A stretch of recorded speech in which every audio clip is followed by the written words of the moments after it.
Oi, pessoal, tudo bem? Tô aqui tentando ainda me organizar, colocar direitinho. Tudo bem? Quando começarem a participar da transmissão, já vão me sinalizando aí. Acho que tá tudo certinho. Então, já comecei a visualizar aqui pessoas muito queridas, conhecidas. Um prazer recebê-los aqui nessa minha primeira live. Vou esperar só mais um pouquinho para me apresentar e falar um pouquinho da minha história, porque que surgiu essa necessidade e essa vontade de conversar com essa mãe tão querida que é a Nath Afonso, que prontamente recebeu meu convite. Tô só esperando ela já, a gente vai aguardar um pouquinho para que ela entre e aí nós vamos começar um bate-papo bem bacana. Tá certo? Já começo a visualizar o pessoal entrando. Eu fico muito feliz com a presença de todos. Acho que assim, a Nath tá aqui. Deixa eu convidar a Nath. Eu ainda tô apanhando um pouquinho nessa história de live, viu, gente? Mas vai dar tudo certo.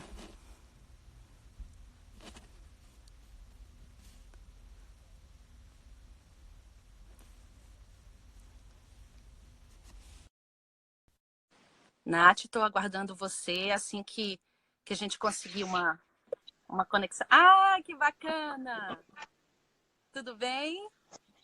Tudo! Que Estão me prazer, enxergando bem aí? enxergando bem. Tô aqui tentando. Ah, Uma hora eu chego assim, no seu nível.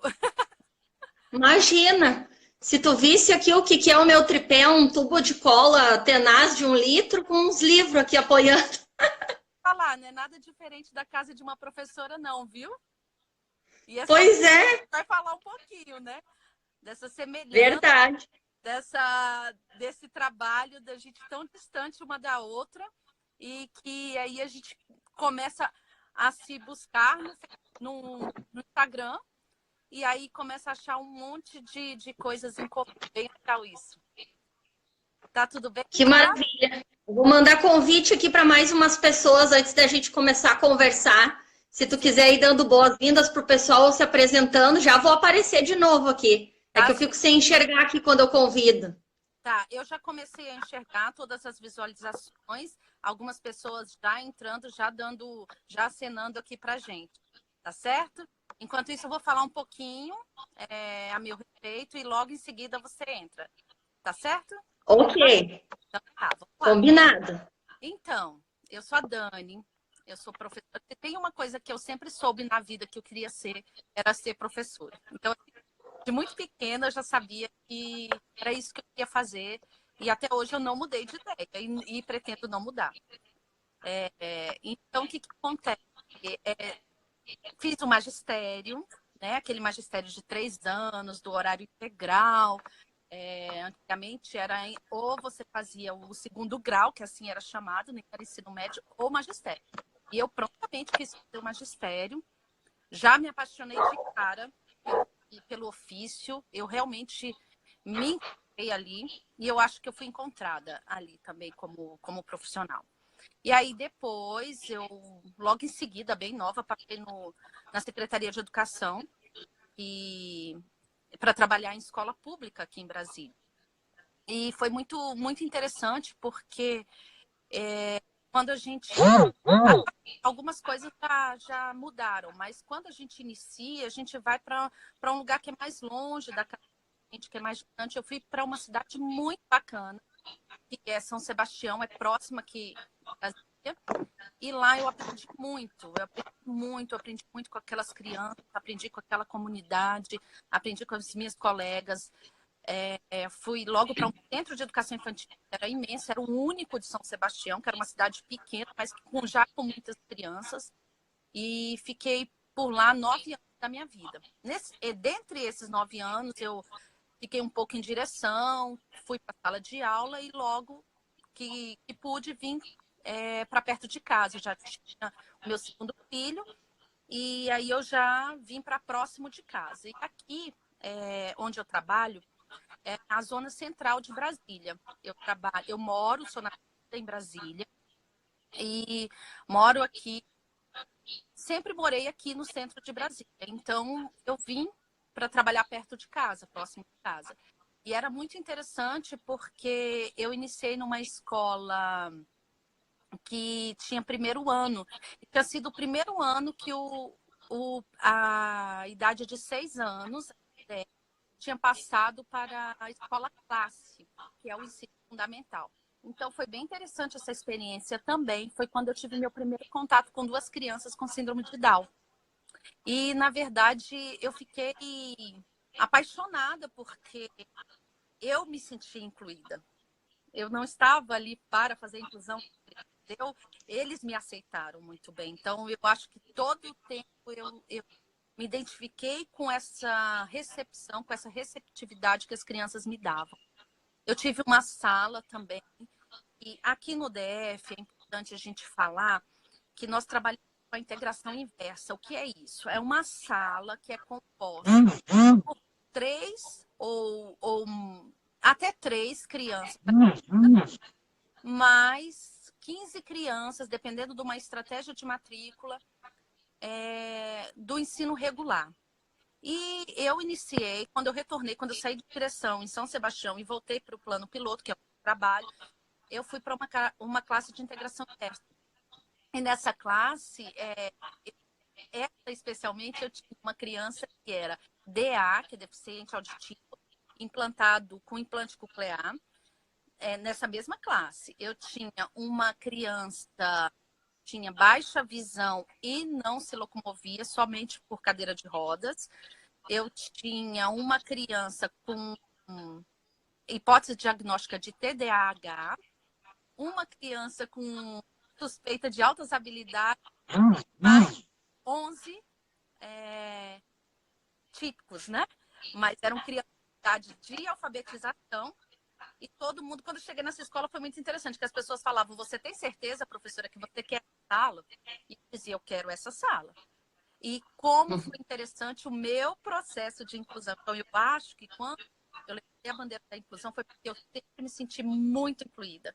Eles sempre foram assim, sabe? Eu não me senti fora. Eu me sentia... Eles eram receptivos, eles aceitaram as minhas dificuldades. Então, eu acho que hoje, se eu tenho esse trabalho, é por me sentir parte deles. Então, assim, o universo infantil já é muito cativante, já é um universo que eu escolhi. Eu estou há 23 anos na educação infantil e depois eu fiz pedagogia e fui buscar formação na área de atendimento especializado, porque eu entendia que eu não queria mais uma turma que fosse só do regular. Do regular seria uma turma aqui no DF tem a presença de crianças atípicas. Geralmente, aqui as turmas são compostas por crianças com síndrome de Down, dentro do espectro autista, e aí a Secretaria de Educação vai fazendo, dentro de uma estratégia de matrícula, vai compondo a turma para as escolas. Então, depois eu fiz as minhas especializações, todas dentro dessa área de atuação, dentro de atendimento mesmo. E eu não quero parar, viu, gente? Eu quero continuar, porque é a área que eu quero ficar. E aí eu comecei a trabalhar mais próximo ainda, sempre escolhendo turmas de integração inversa, sempre, sempre, sempre. E aprendendo assim, sempre sendo a incluída. Eu sempre achava, e tenho certeza que estava fazendo a minha inclusão. E fui aprendendo com essas crianças. Aí, o que acontece? Venho para um jardim de infância. Eu preciso falar sobre essa escola. Essa escola não é um trabalho meu, é um trabalho a muitas mãos. Na verdade, eu fui tocada e fui convidada a viver nessa escola que hoje eu trabalho, por colegas que já se aposentaram, mas que já deixaram um legado. Elas já tinham entre aquelas pessoas, porque a inclusão a gente precisa entender que não adianta só o professor ter todo um esforço, tem que ter uma escola voltada para aquele movimento. E a gente precisa entender que a gente precisa dar o atendimento que a criança precisa. e partir da demanda daquela. Então, essa escola, que é o Jardim de Infância, 305 Sul, minhas amigas aqui todas na live, um beijo para vocês. Vocês fazem parte da minha vida. Vocês me ajudam a ser, cada dia, a buscar ser melhor. Vocês, e eu acredito que, assim, que juntos nós somos mais. Isso é verdade. Isso é coisa assim, é uma equipe. Eu não posso falar em nome da minha escola. Eu não posso ser a Dani do Jardim de Infância 305 Sul.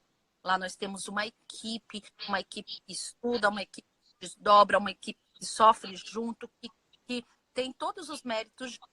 Então, é um trabalho feito a muitas mãos, inclusive de colegas que já se aposentaram, que nos ensinavam, que nos corrigiam, que eu dizia, não, isso é uma ação excludente, não é uma ação de inclusão. E a gente ficava assim meio, né? E hoje eu entendo muito da fala dos colegas. Então, Nath, a minha atuação foi está sendo dentro de educação infantil, sempre foi. Ano passado, a convite da minha diretora, eu fui para a direção para ajudá-la nessa parte também, com o maior objetivo de ampliar ainda mais a inclusão. Por quê? Nós temos hoje na escola, nós temos, além da classe especial, e eu queria falar um pouquinho, porque eu já falei com a Nath, mas é bom porque em outros estados acontece um pouco diferente. A gente tem, a nossa escola, tem a classe de integração inversa, que é a classe composta por até 3 crianças, com hipóteses diagnósticas, não precisa ser só com diagnóstico fechado, mais 15 do regular. Temos a classe especial, que é composta por 2 autistas, 2 crianças TEA, para cada uma professora. E temos também a sala do regular. Mas o que acontece? A gente percebe que não é porque a criança não vem com laudo que a gente não receba. Há muitos anos já, eu me lembro de muito tempo atrás, eu já recebia crianças com algumas dificuldades até muito específicas, até do autismo, da questão do... Mas elas não tinham um diagnóstico, até porque não tinham acesso.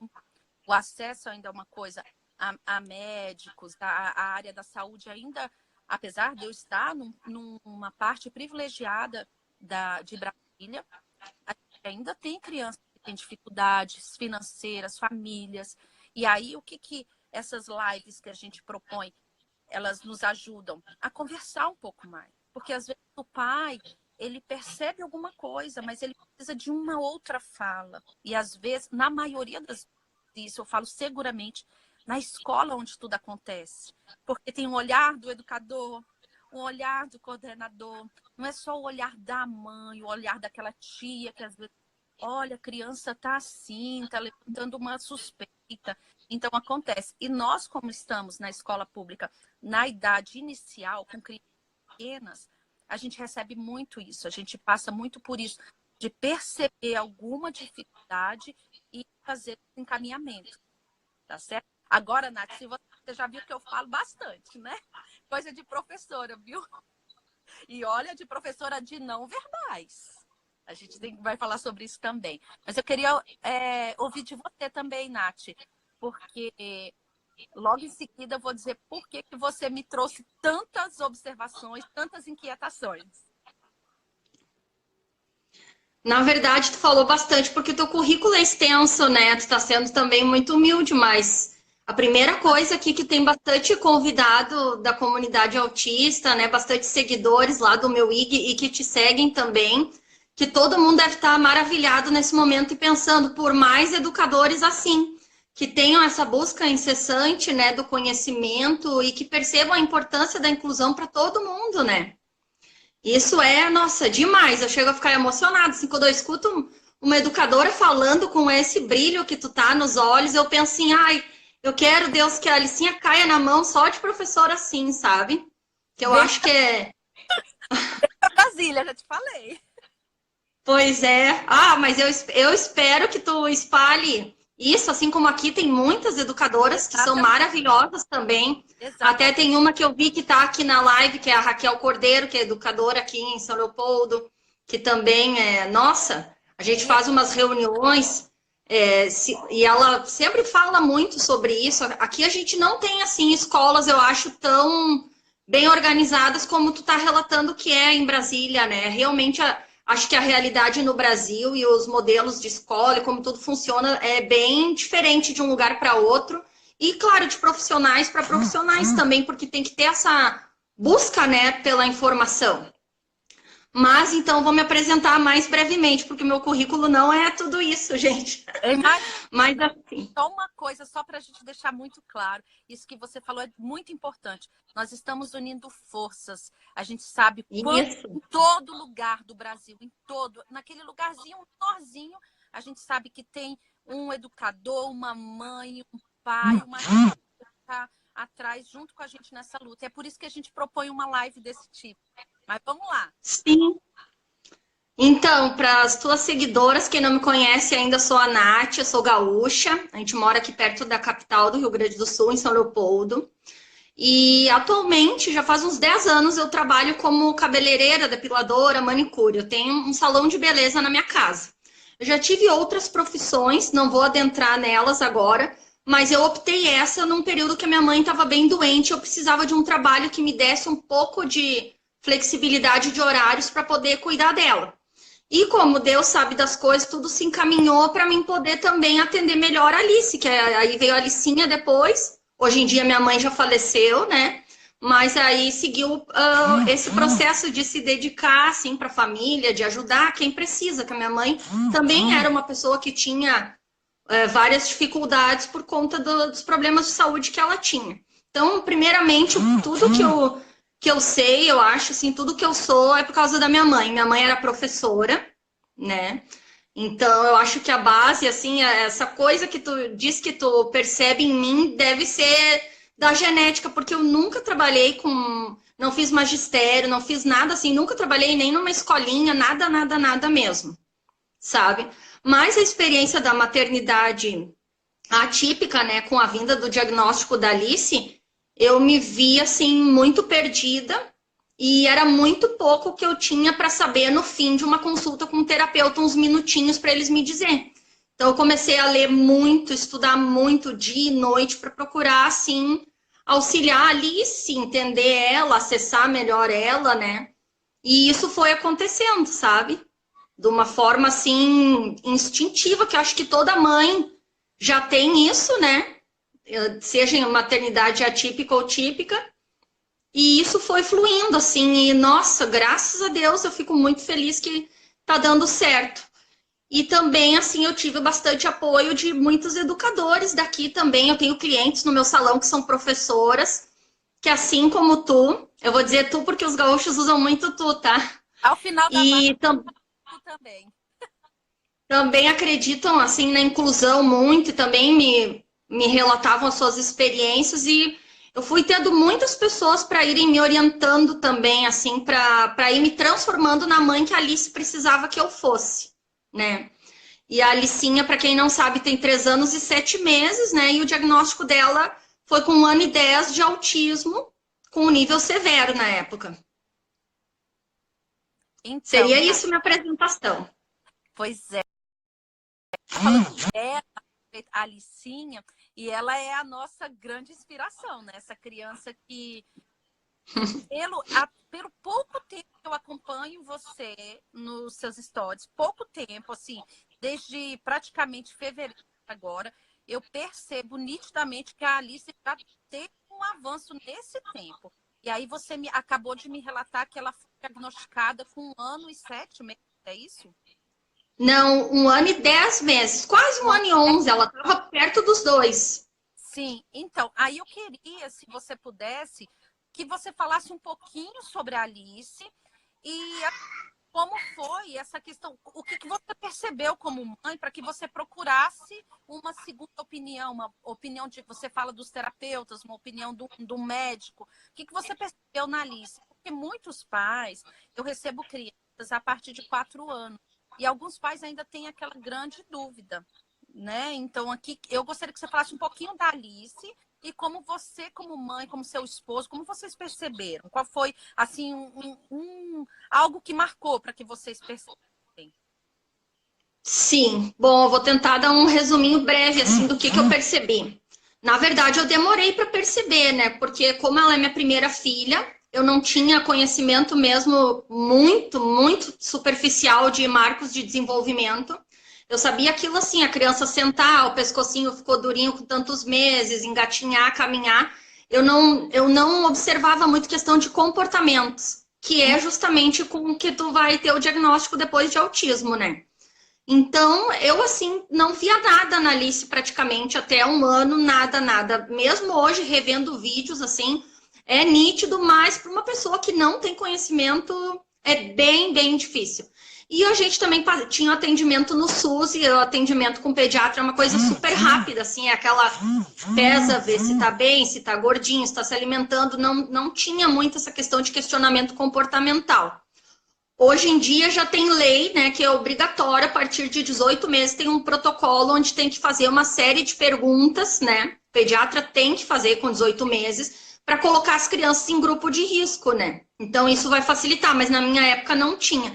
Então o que eu desconfiei da Alice? Eu desconfiei assim, ó, a Alice começou a ficar muito séria, continuou só no balbucio e as palavras não vinham. Começou a ficar seletiva de com quem ela ia pro colo e com quem ela ficava só comigo e com o pai dela. O contato visual foi sumindo, ela começou a não olhar mais assim muito no rosto da gente, ela desviava o olhar o tempo todo. Não atendia quando era chamada mais pelo nome. Então, às vezes a gente achava que ela estava até se fazendo de surda, porque ela olhava desenho e ria, e daí a gente chamava e não atendia.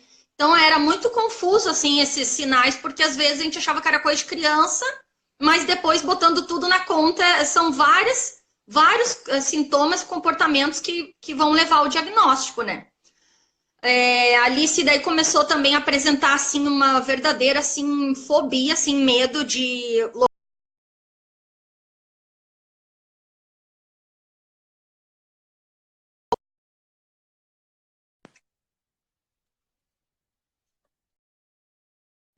Tinha travado, tu tinha sumido um pouquinho. Vocês estão me escutando? Tô te escutando bem. Isso. Aí a Alicinha começou a ter um pânico, assim, de ir pra cima, ela chorava muito e era nítido quando a gente se retirava desses locais que ela ficava super bem.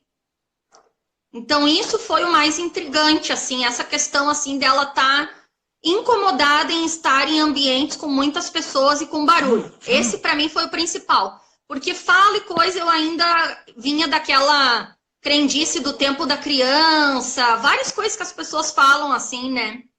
Então, o que chamou mesmo a atenção foi isso, assim, pra gente começar a procurar ajuda.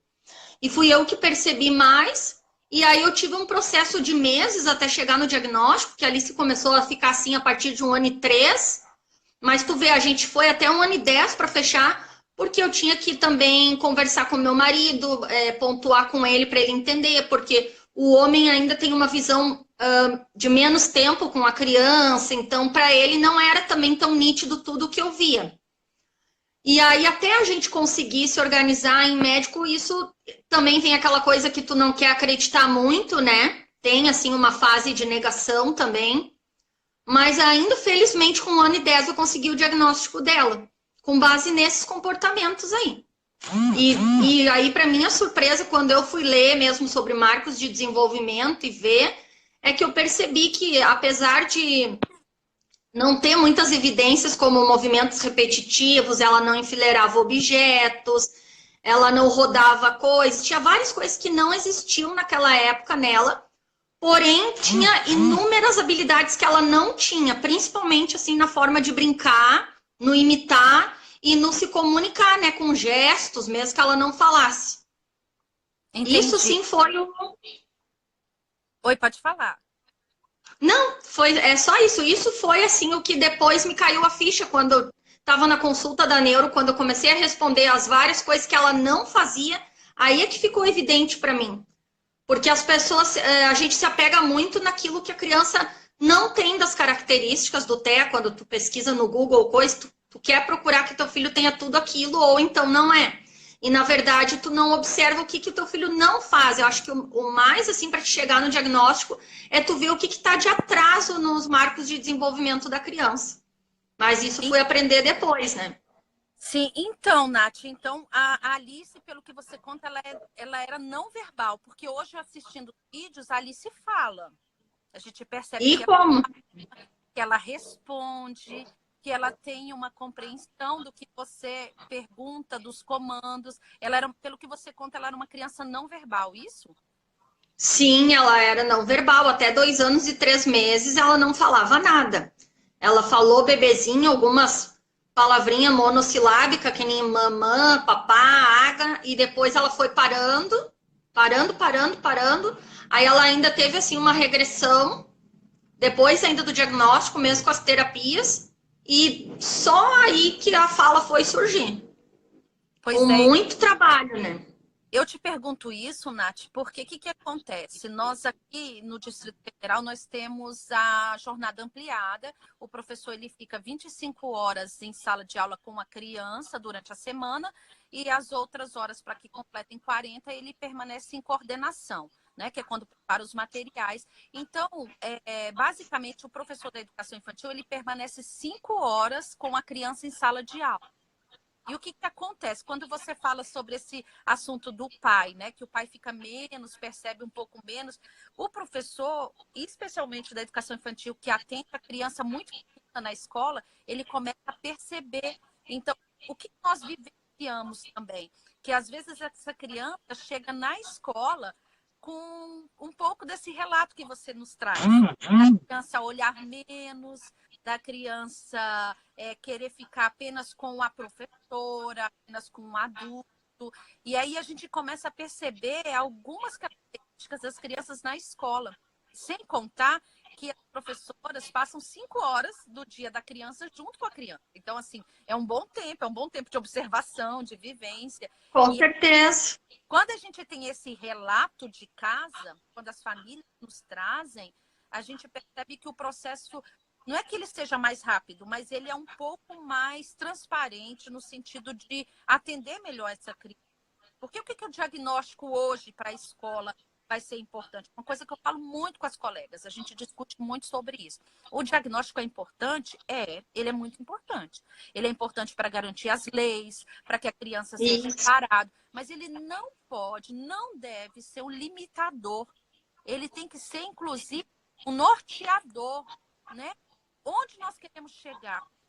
Não, sinceramente, com todo respeito a toda a classe da saúde, a classe médica, que cada um tem a sua atuação importantíssima, e que isso fique muito claro. Eu também trabalho com terapia, também sei a importância de um terapeuta, mas a gente não pode simplesmente se apoiar no não.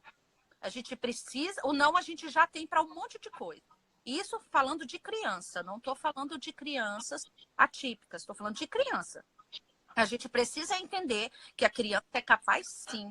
E aí, diante disso que eu estou te falando, foi quando eu comecei a perceber no seu Instagram algumas atividades que você, como mãe, eu vejo que você tem um relacionamento como mãe com a Alice, mas você cobra dela ações pedagógicas. E isso me deixa interessadíssima, porque é interessante o tipo de trabalho que você faz. Eu venho conversando com você e falando, Nath, eu preciso que as pessoas te sigam para que te vejam. Não só você, a gente tem inúmeros outros Instagrams que estão assim muito próximos daquilo que a criança precisa quando a criança é pequena.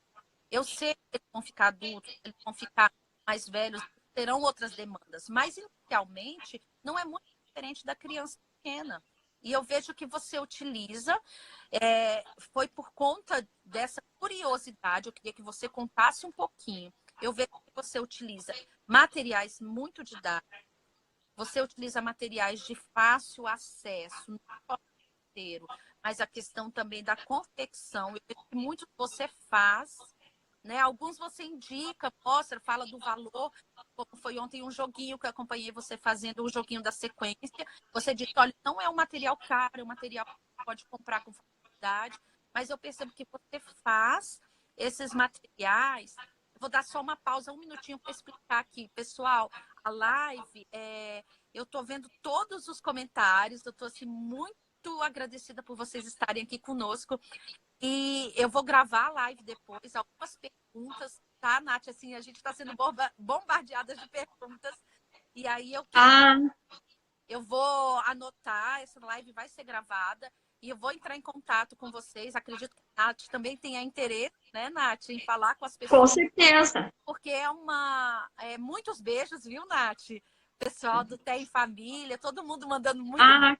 Queridos. E assim, o Raul, as professoras lá da escola. E aí a gente vai tentar conversar para que seja um assunto interessante, mas a gente está ligadinho em todos vocês aqui. A gente está vendo. Eu vou passar tudo direitinho para a Nath, tá bom? E permaneçam aí, tá?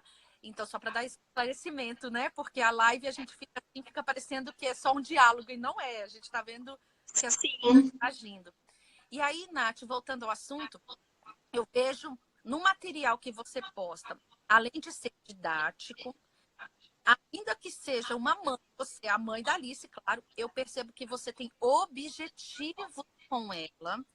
Você já mencionou que você estudou muito, eu sei que agora você está estudando psicopedagogia, mas que você fala dessa necessidade que você percebeu né? Você partiu de um objetivo que a Alice trouxe uma demanda.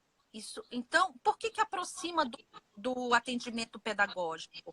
Porque na escola, uma coisa que eu quero deixar muito clara, inclusive para os pais, o atendimento que a criança tem na escola, ele é pedagógico. Ele não é um atendimento terapêutico, apesar das práticas serem parecidas, podem ser, porque todas têm como objetivo a oralidade, a questão psicomotora, a gente planeja as atividades para isso, mas ele é um atendimento pedagógico, ele não é um atendimento que substitui a terapia, não é isso, a gente não está aqui propondo que as terapias sejam substituídas, mas eu percebo, Nath, que esse tipo de material que você usa, você trata um objetivo e você utiliza esse material com a Alice. Eu queria que você contasse de onde você parte para que aconteça e baseado em quê? E aí, quando você for me falando, eu vou fazendo algumas perguntas que são interessantes para o nosso público, que é a questão do pedagogo, da mãe que está em casa, tá bom? Bom, primeiramente, então, a questão dos jogos serem acessíveis e tudo, é que antes da Alice ter o diagnóstico, eu sempre que eu podia, eu sempre participei, assim, de alguns projetos em escola com crianças especiais. Olha como é as coisas, né? Eu nem sonhava ser mãe e eu participava em festas de final de ano, em várias coisas e muitas vezes a gente fazia brinquedos com sucatas também para doar para crianças carentes. Então eu já tinha um pouco, assim, essa visão de reutilizar coisas. Aí, claro, eu juntei essas vivências que eu tive com a necessidade de ensinar para a Alice a questão do custo, porque brinquedos são caros, material a gente precisa estar renovando, às vezes a gente também vai fazer uma coisa, a criança não vai se interessar, não vai demonstrar vontade de brincar assim, ou não vai entender daquela forma, então tu vai ter que fazer, refazer, mudar. Então, utilizar materiais assim que tu já tem em casa é muito interessante por todas as partes, né? Então, aí, baseada lá nos marcos de desenvolvimento, começando a ver as coisas que eu queria ensinar para a Alice, uma coisa muito importante é que as crianças com autismo, acho que todas as crianças, mas as crianças com autismo, elas precisam de coisas mais concretas e visuais para aprender, né? O canal da Alice, assim, de aprendizagem é tudo, assim, o visual e tudo que é palpável para mim explicar para ela. Se não fosse eu ter as coisas no concreto ou no visual, nada do que eu falasse para ela, ela estaria entendendo como hoje ela tá. Eu tive que... Por favor, repete isso. Por favor, repete a questão visual. Por favor, isso é de importância, sim, é da maior importância que você não imagina. Quando a gente fala que a criança precisa do recurso visual, você inclusive falou do que palpa, né? Do que é tátil. Sim, o concreto, né? Sim. Porque a criança autista tem dificuldade na abstração, né? A gente não pode falar coisas assim que não tenha como a criança imaginar no concreto. Tu tem que trazer para o concreto tudo o que tu quer ensinar. Então tem que ter concreto e tem que ter o visual. Isso assim é o segredo, sabe? Foi assim que eu comecei a acessar com a Alicinha. Isso tudo desde até nos desenhos, em tudo que é coisa que for visual ou concreta ali, foi onde eu comecei a acessar a Alicinha e foi onde ela começou a dar resposta e compreender. Então, eu comecei a fazer esse monte de jogos, assim, de sucata, pesquisar muito na internet, seguir blogs de pedagogos, inclusive, muita coisa da educação infantil sempre, sabe? E aí comecei a fazer, e mais que fazer, quando eu vi, assim, que eu consegui a primeira vez ensinar para Alice alguma coisa, que acho que era as cores, fazer pareamento de cores, quando ela tinha 2 anos e pouquinho. Aí eu percebi assim, meu Deus, se a Alice consegue, outras pessoas também vão conseguir. Então eu também comecei a juntar umas amigas, fazer um chimarrão, um bolo, e a gente começou a produzir esses jogos e doar também para outras famílias com necessidades especiais e também doar para escolas da rede pública com alunos de inclusão, para dar um incentivo para os professores, porque a gente sabe que a demanda é bem corrida, que nem todas as escolas às vezes têm auxiliar e que o tempo é bem curto para fazer todo esse material adaptado, mas é muito necessário e faz muita diferença para a aprendizagem da criança. Então, nessas escolas que eu consegui assim doar, a gente nota que esses professores ficaram felizes e depois eles mesmos vão produzindo mais, que na verdade a intenção do projeto não é ficar sempre dando as coisas para as pessoas, é mostrar o caminho para as pessoas seguirem a sua caminhada. Sim, sim. Assim como eu aprendi com outras pessoas e assim por diante. Então foi mais ou menos por aí essa questão assim da sucata, do reaproveitar. Então tem essa questão aí do projeto e tem a questão que começou a dar muito, muito mesmo resultado para Alice. E você então eu tô começou sempre cedo. Você começou bem cedo com ela, com a Alice. mais ou menos, assim, foi com ali por 2 anos e 3 meses, mais ou menos, eu comecei a tentar, porque antes disso eu estava nas coisas primárias, que era na busca do contato visual dela, do interesse social dela conosco, né? Então era muita brincadeira sensório-social até ali. Era cosquinha, correr, pular, fazer ela prestar atenção na gente. Depois disso, eu parti aos pouquinhos para atividades super simples. Tudo sempre assim, pensando e me colocando no lugar da Alice, pensando assim, como eu faria esse joguinho se eu fosse a Alicinha? Como é que eu vou entender isso aqui? Como é que vai ficar fácil? Coisas muito fáceis, assim, muito simples, objetivas, concretas e visuais, para ela conseguir aprender e não frustrar no início. Porque, claro, todo mundo tem que lidar com a frustração. Os autistas têm uma baixa tolerância à frustração e eles frustram muito porque eles têm muitas dificuldades, né? Mas de primeiro momento eu precisava da motivação dela nas atividades, então tinha que dar certo, para depois trabalhar a frustração. Isso é uma coisa que eu acho importante também eu dizer, que no início assim das atividades eram muito simples e de uma forma assim que ela conseguisse realizar, seja com minha ajuda total, para depois a gente ir trabalhando outros passos assim. Porque esse ponto que você fala da empatia, isso é muito importante, você se colocar um pouquinho, e aí eu falo como professora, você como mãe, de se colocar um pouquinho do lado daquela criança. Porque o que acontece? Quando você fala, mas antes eu trabalhei habilidades bem primárias para antes de fazer tudo isso. Isso é tão importante.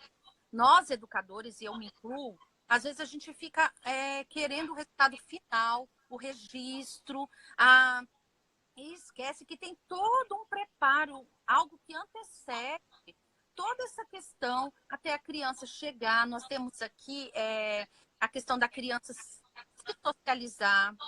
E aí, como escola, e eu falo e deixo muito claro, falo muito com as colegas, a criança ela tem direito, não é só a socialização, ela tem direito à escolarização.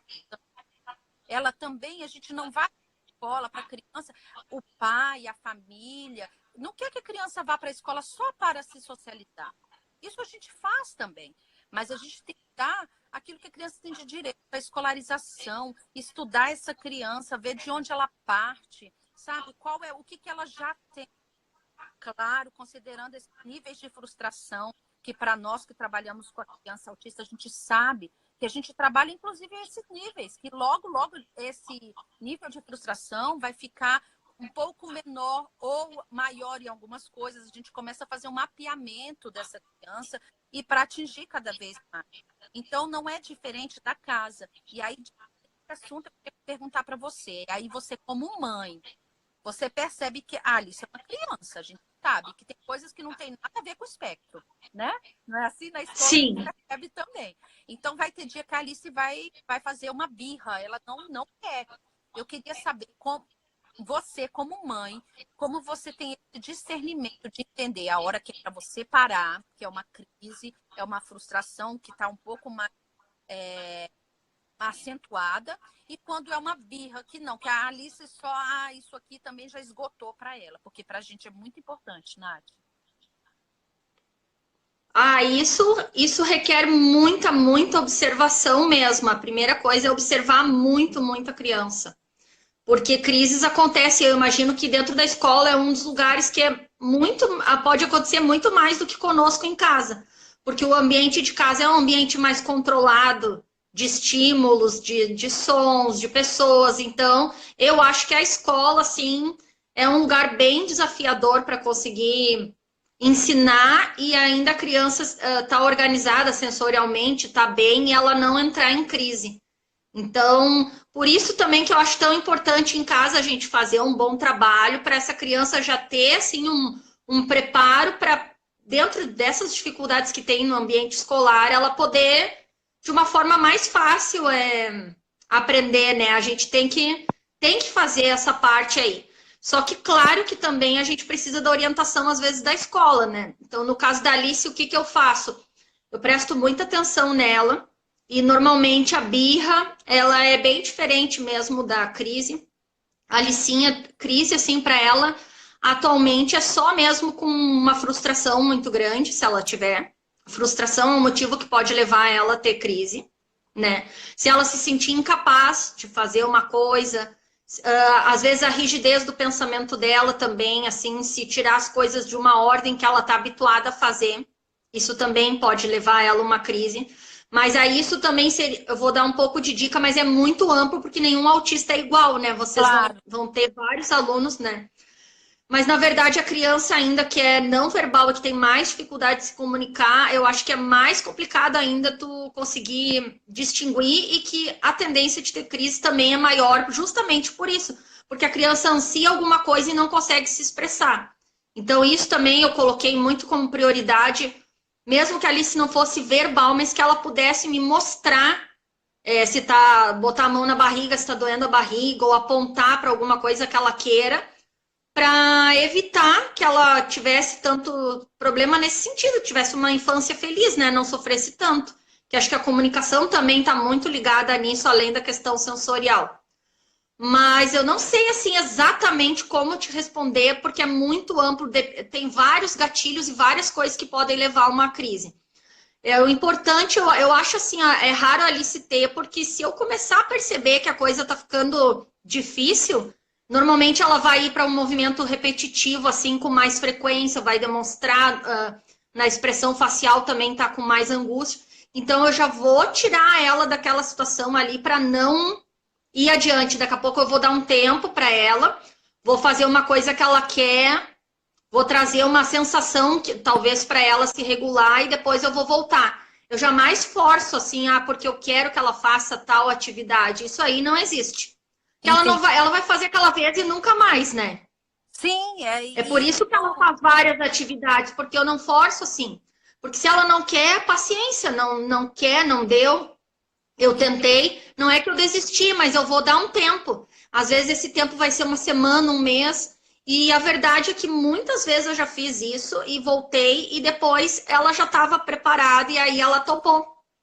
Então tem que ter esse feeling aí, esse cuidado.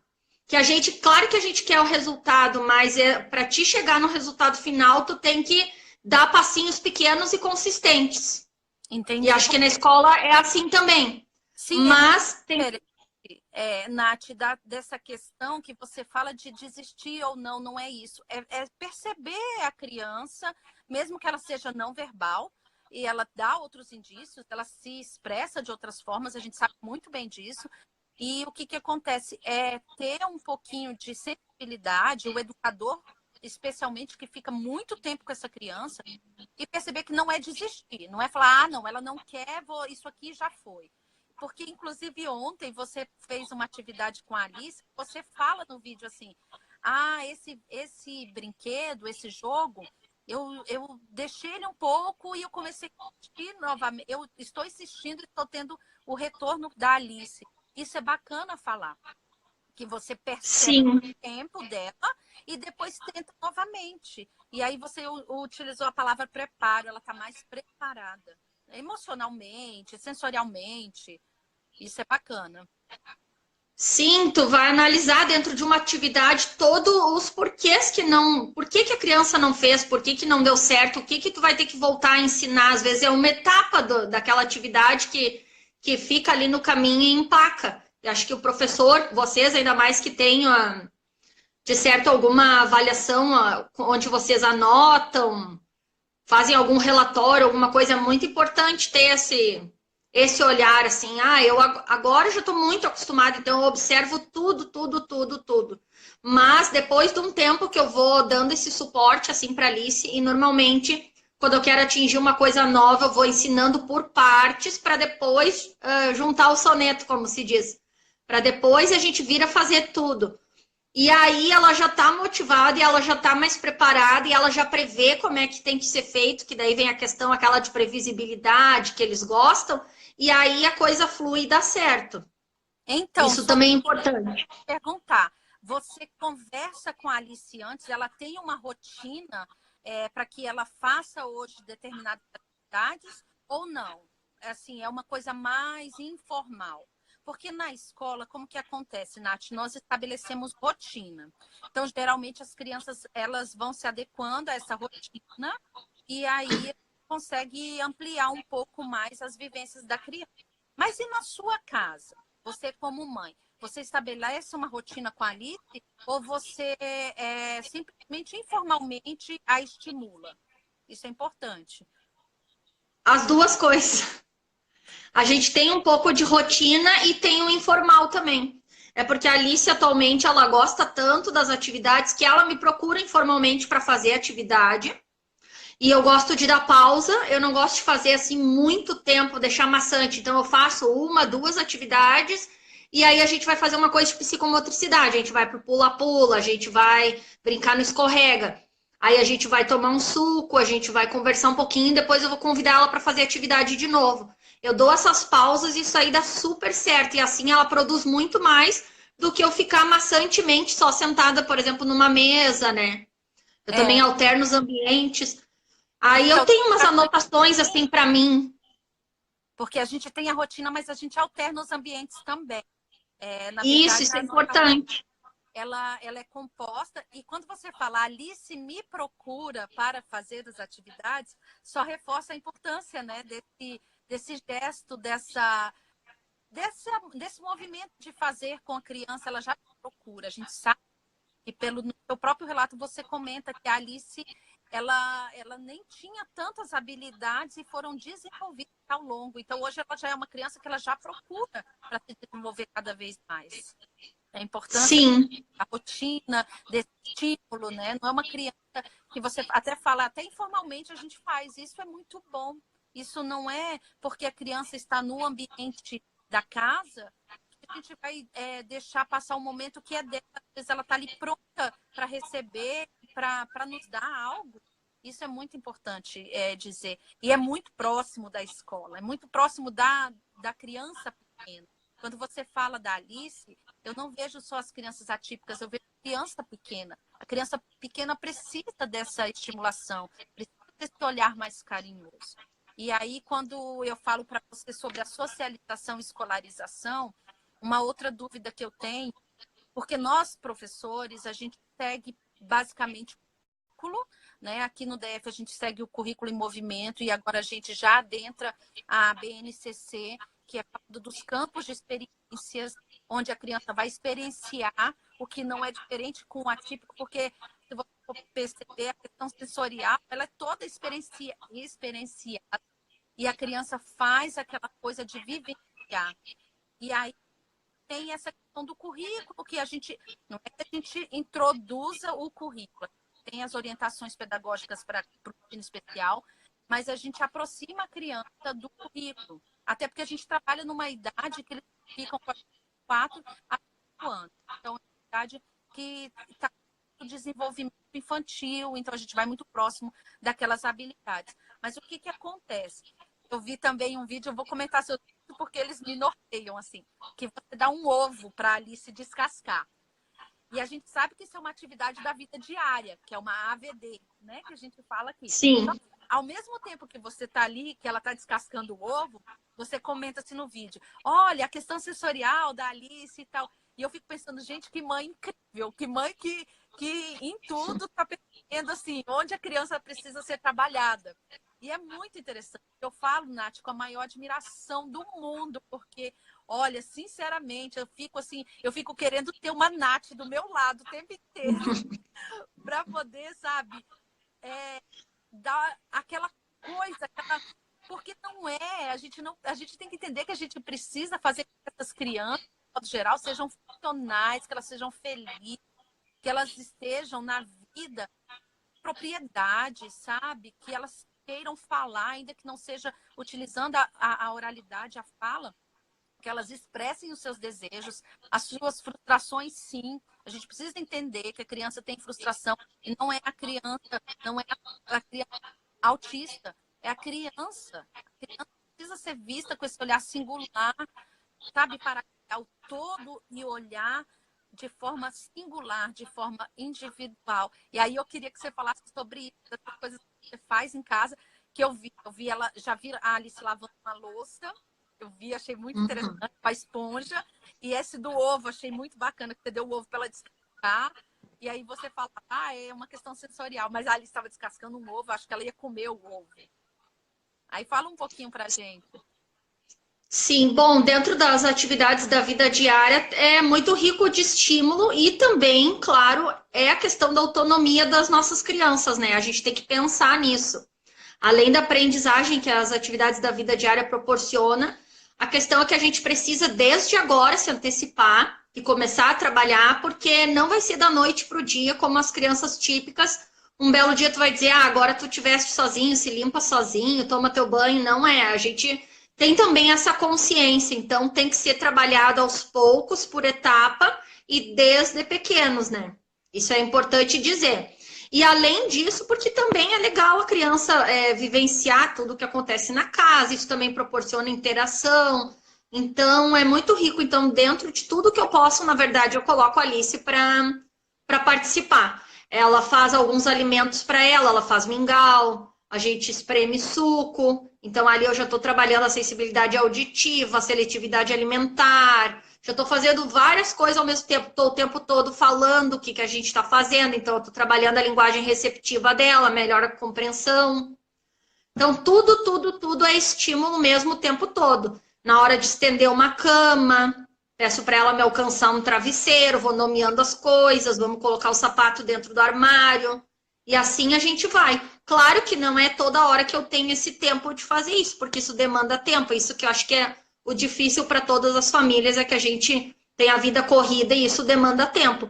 Mas que é muito rico e muito importante fazer isso, com certeza. E, inclusive, a mesma coisa na escola, né?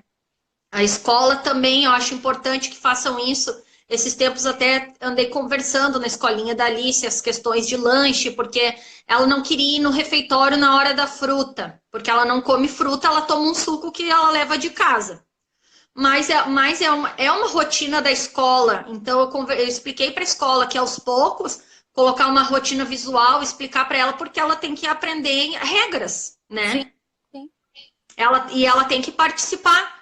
É muito simples e os nossos filhos vão optar se a gente deixar não ir onde está o grupo, né? E aí isso aí também não vai ser bom e não vai se tirar todo o proveito na escola que tem. Na escola, nossa, é riquíssimo assim na escola.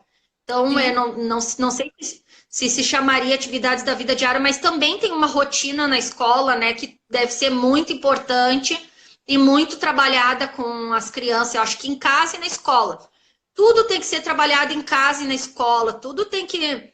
Quanto mais estreita for a relação da família com a escola, se a escola permitir essa abertura da gente poder falar como os nossos filhos são, que a gente vai dar essas pistas, porque não tem como o professor também adivinhar tudo, mas imagina, se o professor está aberto a nos ouvir, e a gente diz, olha, a Alicinha é meio sensível assim, imagina se eu já aviso assim, ó, Ah, hoje vai ter o trabalhinho de tinta, mas ela não gosta de botar o dedo na tinta. Eu já estou dando uma chance muito maior da Alice poder participar da atividade sem a tentativa e erro e sem a frustração da Alice passar por uma situação daqui a pouco desagradável.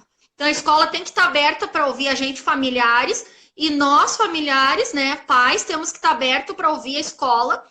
E a escola não só pode, como deve, né, nos dizer qual é as coisas que a criança tem dificuldade para a gente trabalhar em casa. E ambos generalizar as aprendizagens, né? Sim, até porque, Nath, e aí eu vou falar novamente de educação infantil, e falo como professora, não como gestora, mas como professora, uma coisa muito importante, e para todos os professores, todos os educadores de crianças pequenas, a gente tem que entender uma coisa muito clara, que o cuidar, ele está dentro do fazer pedagógico. Ele pode e deve ser uma ação planejada, feita de forma pedagógica. Inúmeras vezes, isso que você faz com a Alice, como você falou, Dani, não é fácil. Eu sei que não a família ter esse tempo todo, ou então na escola, a criança, a gente leva ao banheiro, a gente vai e utilizar o banheiro como autonomia. Isso tem que ficar muito claro para o educador que isso é uma forma pedagógica, a gente pode fazer de forma pedagógica, que isso não vai menosprezar esse educador, não vai deixar menos importante ou mais, ou menos estudado, muito pelo contrário. São fazeres pedagógicos que acontecem dentro da educação infantil, que às vezes se prolongam para o fundamental, porque as crianças aqui em Brasília, elas vão, não só em Brasília, já ingressam no ensino fundamental há 6 anos. Então, tem crianças que têm dificuldades de autonomia mesmo, dessa questão de aprender mesmo, de se alimentar, de usar um banheiro, de se fazer a sua auto-higiene. A gente precisa. E por que não fazer isso de forma pedagógica? Por que não fazer um planejamento que contemple isso? Isso não é menor do que nenhum. Antigamente a gente falava conteúdos, né? Isso está dentro dos campos das experiências, das nossas ações pedagógicas. Então, assim, quando a família traz as informações para a escola, o professor que é bem esperto, que é bem sabido, ele vai aproveitar tudo, porque é como se fosse aquele caminho a ser percorrido.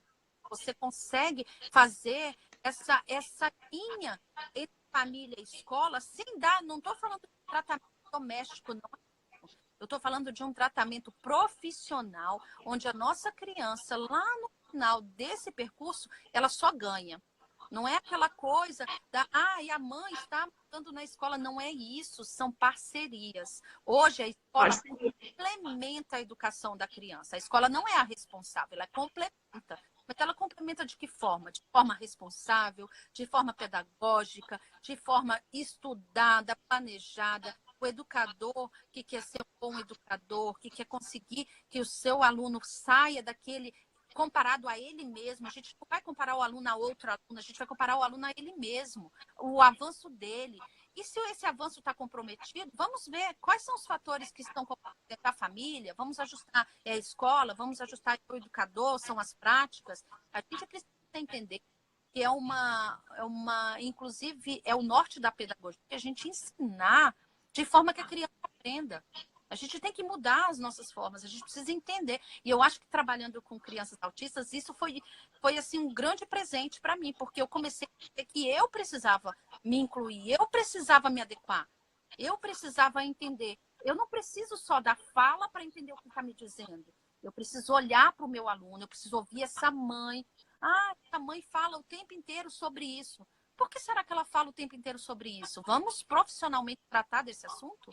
Então, assim, estreitar, eu acho que a palavra que você usou é perfeita. Estreitar os laços e ver essa questão de buscar esse avanço dessa nossa criança. A criança tem direito não só à socialização, ela tem direito à escolarização. Ela aprende, é direito dela, a gente precisa entender isso. Socializar, a gente leva para o parquinho, acontece, a gente leva para nossas igrejas, acontece, a gente leva para dentro de casa, acontece. E a escolarização? Essas crianças precisam. Se hoje a criança tem precisa das atividades da vida diária, vamos tornar pedagógico. Vamos fazer isso na escola também. Vamos fazer com que essa criança vivencie, comece a experienciar essas novas, porque tudo é muito novo, ela precisa de um repertório. E tem até um post que fala que o óbvio precisa ser dito. E precisa mesmo. O que é óbvio para mim não é óbvio para...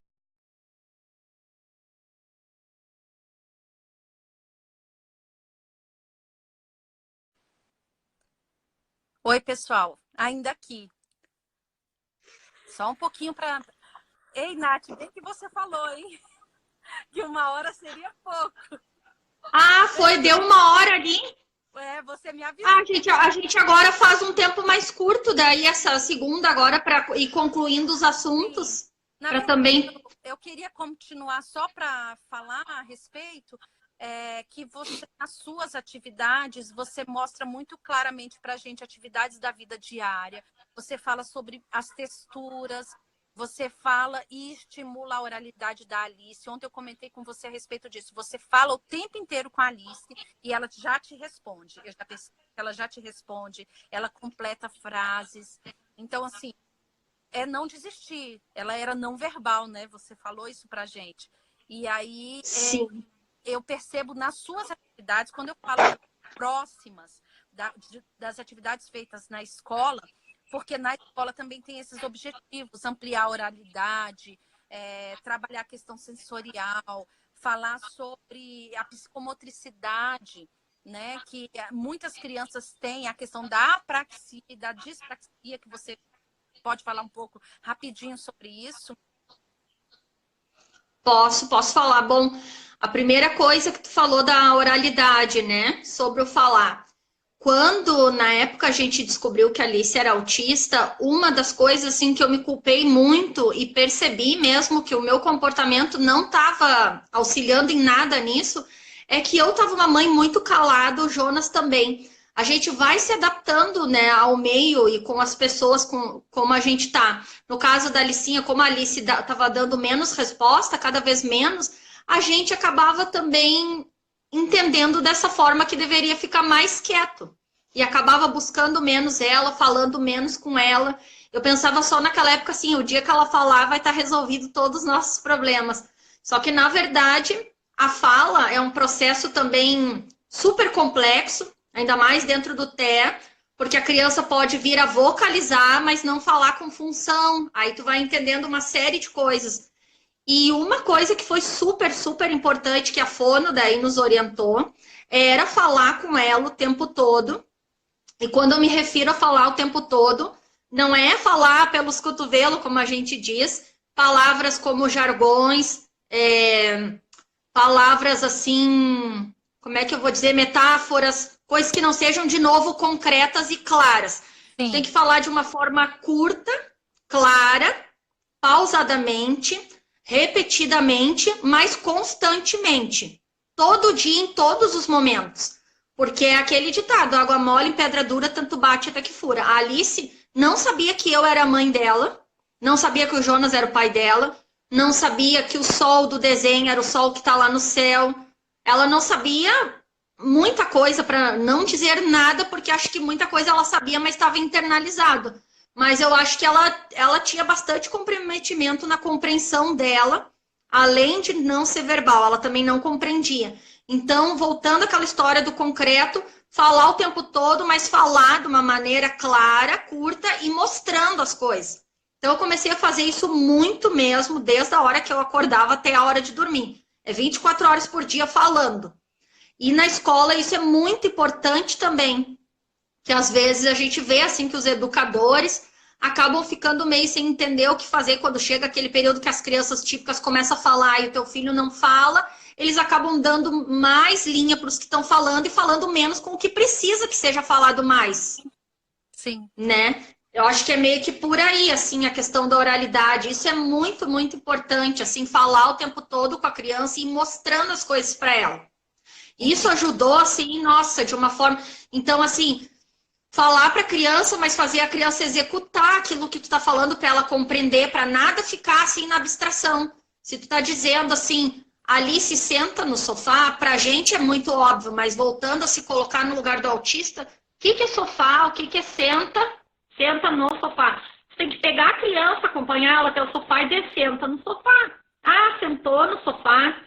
Então, isso é muito importante. Foi assim que a Alice começou a ir entendendo as coisas e assim que depois dela falar, aos poucos, ela começou a dar essas respostas. Porque ainda ela falou, mas ela falava muito nome de objetos e coisas nas imagens, mas ela ainda não tinha muita compreensão das coisas e não me dava ainda muita resposta. E hoje em dia ela já consegue responder algumas perguntas, algumas coisas eu vou modulando, eu dou modelo também, às vezes, se eu vejo que ela não respondeu ou não entendeu, ou ela fez aquela ecolalia de repetir o que eu disse, eu dou a resposta no final para ela repetir a resposta.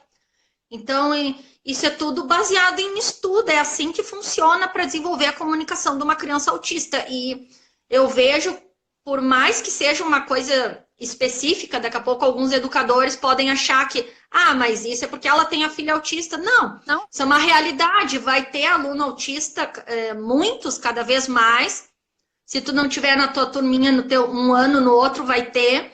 Então, toda vez que a gente vai estar com alguma criança, ou se for teu filho, tu vai procurar entrar naquele universo e conhecer tudo, né? Foi o que eu fiz, e é o que eu acho que é o que tu faz em relação a todas as tuas crianças na escola, né? Isso é o segredo. E sabe o que acontece, Nath? Você falando isso é tão importante que é o óbvio sendo dito, porque eu, como educadora, já com muitos anos, já muitos anos, o primeiro ano que eu entrei na classe, eu trabalhava com uma colega que ela dizia, Dani, você precisa ser um pouco mais literal. Porque eu falava assim...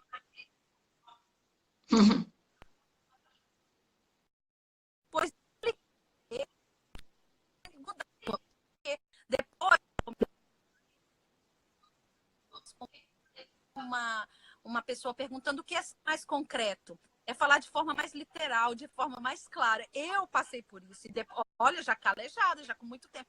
E eu tive que mudar a minha forma. Inclusive, hoje em dia, Nath, eu percebo que para que as pessoas falem comigo, às vezes eu preciso que as pessoas sejam literais, para que eu entenda também. Por quê? Porque eu tive que mudar toda essa coisa de achar que o outro ia entender o que eu estava falando.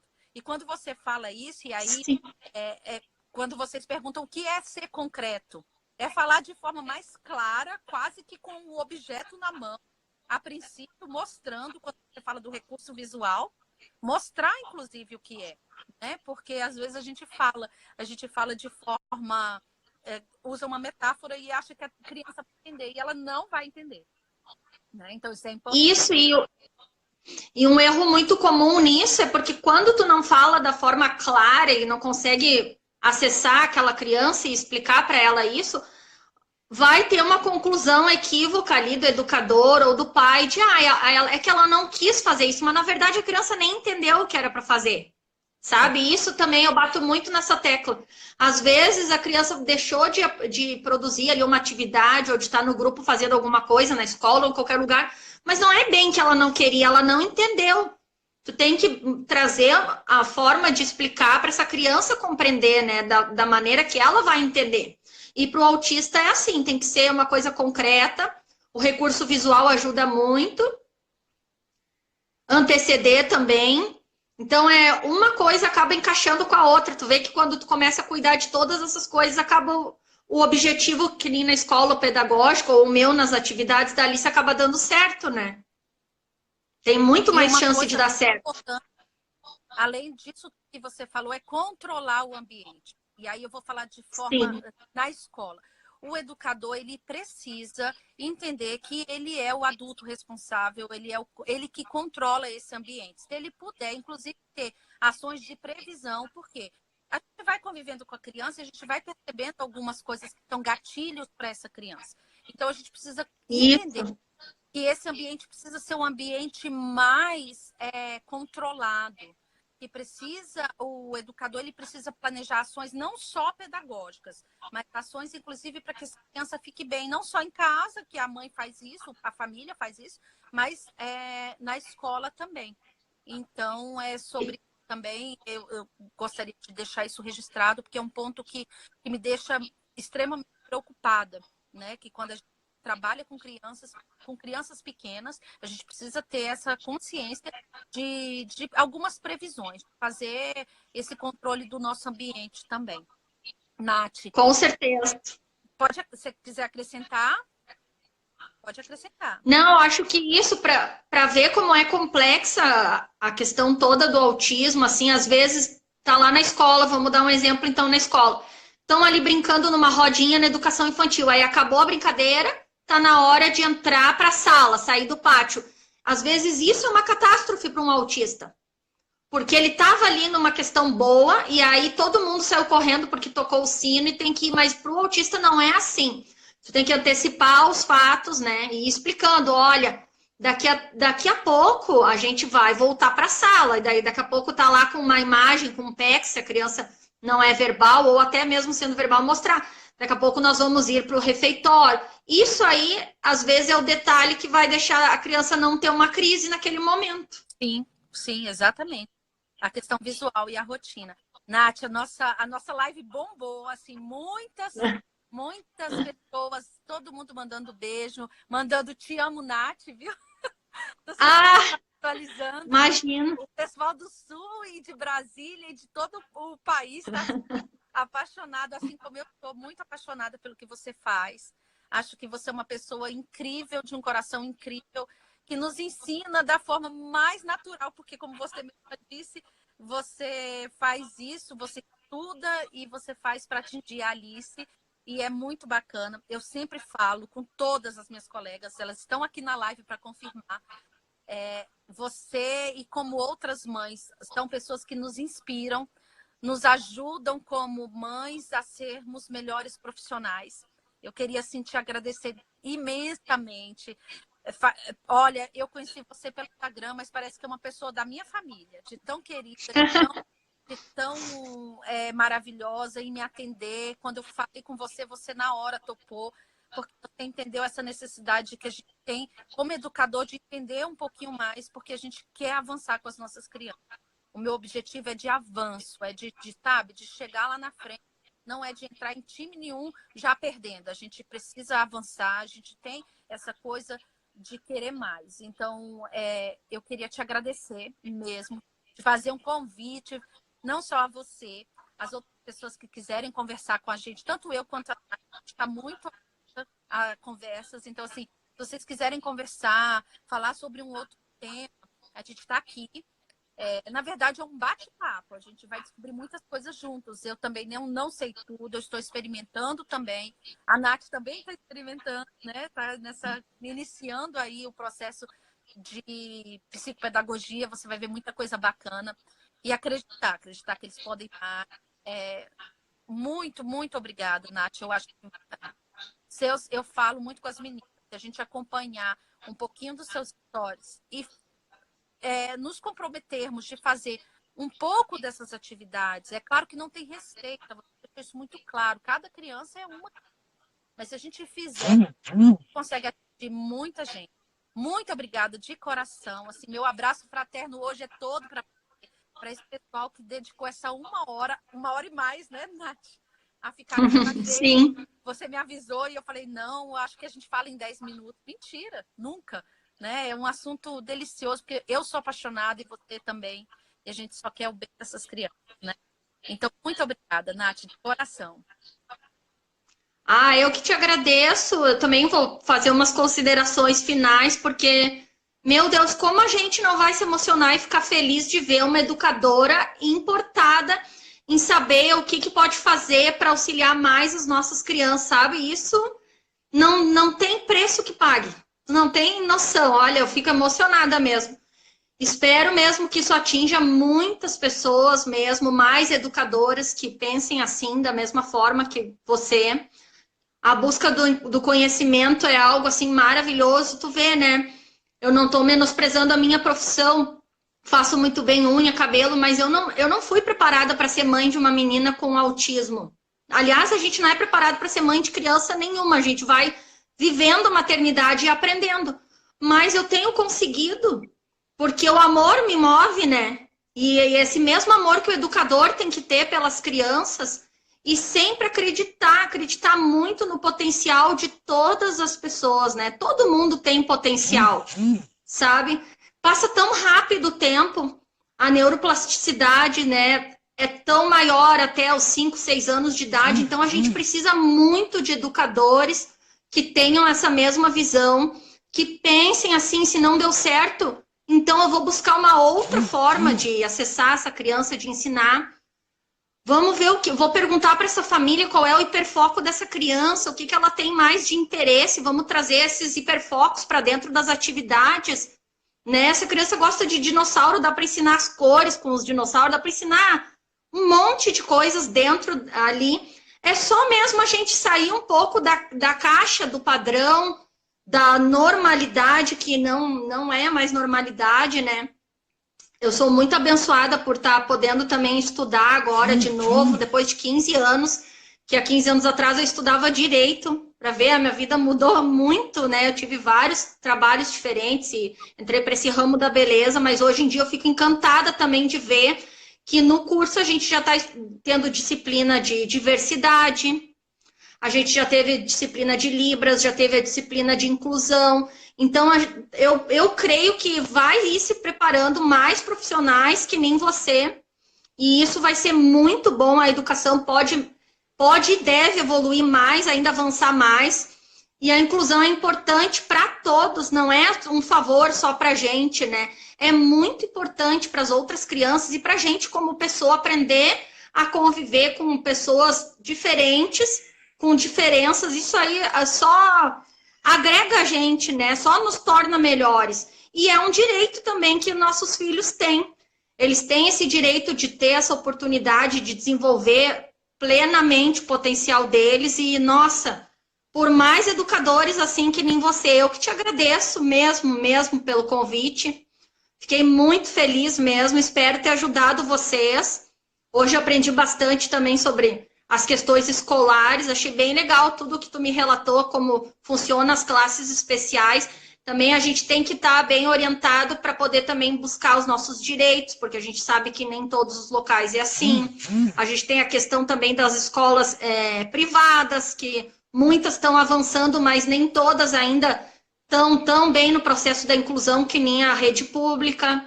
Então, tudo isso, assim, eu acho que é muito, muito importante esses temas, esses assuntos, dá mesmo para a gente abrir e fechar várias lives falando.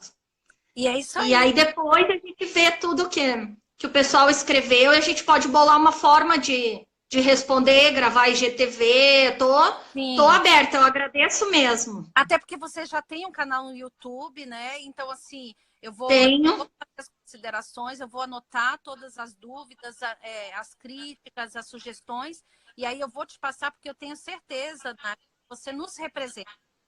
Através do seu canal também você pode estender esse conhecimento e até transformar esse conhecimento acadêmico em algo mais acessível, e eu acho que, passando para você, eu me sinto representada. E já me coloco à disposição de outras famílias, de pais. Olha, meu direct é aberto, vocês podem me enviar mensagens, conversar comigo. Eu gosto de conversar com as pessoas a respeito, gosto de trocar experiência. Tem muitas mães que me ajudam, que me orientam muito no meu dia a dia. Então, eu me coloco à disposição de todos também. E, assim, feliz por essa live. Já quase 2 horas e a live lotada, bombando.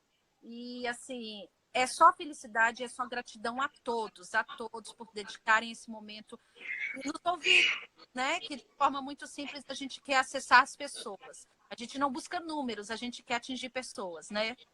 Com certeza. É difícil. Maravilhoso.